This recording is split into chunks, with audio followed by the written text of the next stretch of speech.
The Social Justice Investor, Aligning Your Money with Your Values, book summary. What if your money could speak for your values? What if every dollar you invest could fight injustice, protect the planet, or uplift communities that are always left behind? I'm not talking about donations. I'm talking about real investing, where your portfolio earns you returns and helps build a better world. That's exactly what The Social Justice Investor by Andrea Longton is all about. And in this video, I'm going to break it down for you. Not just the ideas, but how you can take action with your money starting today. Stick around because by the end, you won't look at your savings, your retirement fund, or even your wallet the same way again. So let's start with the big question. What is social justice investing? At its core, it's simple. It means using your financial power, whether that's $100 or $100 million, to support the kind of world you want to live in. You know how traditional investing is all about maximizing profits? Well, social justice investing flips that. It asks, who's being harmed in this process? Who's being left out? Who's cleaning up the mess? Andrea Longton, the author, has spent her career moving billions of dollars into investments that uplift underserved communities, housing, education, climate resilience, and more. And in this book, she shows you exactly how to do the same. Because this isn't about charity, it's about power, your power. Now maybe you're thinking, but I'm not rich, I'm just trying to save for my future. Exactly, and that's what makes this so powerful. This book isn't written for hedge fund managers or corporate CEOs. It's for you, the teacher, the nurse, the small business owner, the student with a part-time job. Andrea says it clearly. If you have a bank account, if you have a retirement plan, if you have any money sitting anywhere, you're already an investor. The only question is, what are you investing in? Are you unknowingly funding companies that pollute, exploit workers, or fuel systemic racism? Or are you using that same money to support clean energy, fair wages, affordable housing? The difference? It's just a choice. And this book is your blueprint for making that choice real. Let's break it down. Step 1, start with your values. Ask yourself, what injustices make your blood boil? What communities do you want to uplift? What kind of world do you want your kids, or future kids, to grow up in? It could be racial justice, gender equality, climate change, disability inclusion, immigrant rights. Whatever it is, write it down. Make it personal. Make it emotional. Because that's the fuel. That's what turns finance from a boring spreadsheet into a powerful tool for justice. Andrea calls this your social justice lens.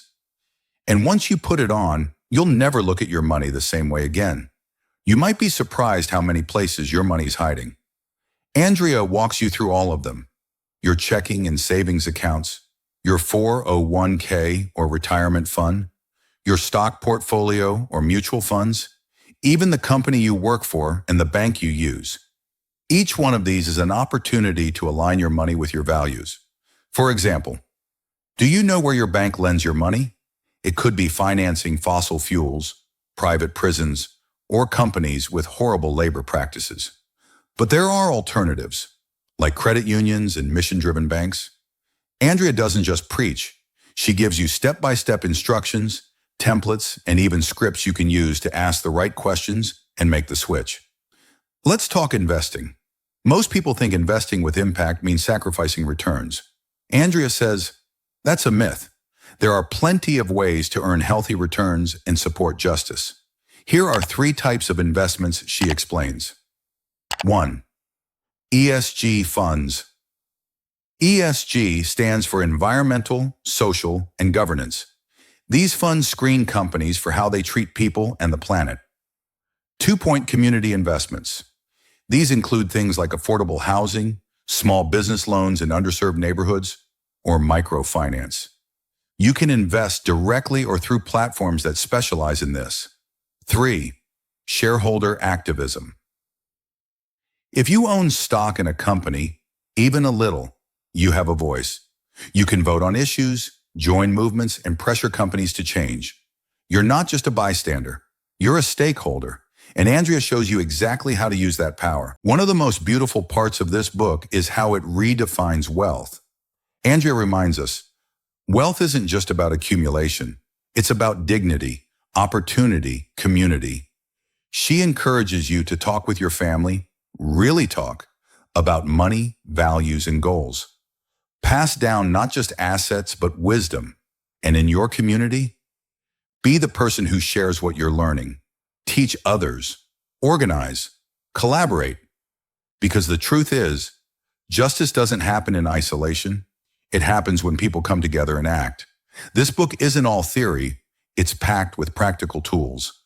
Andrea gives you checklists to evaluate your financial accounts, scripts to talk to your advisor or HR department, sample emails to switch your retirement fund, questions to ask your bank or credit union, a social justice investor quiz to guide your decisions.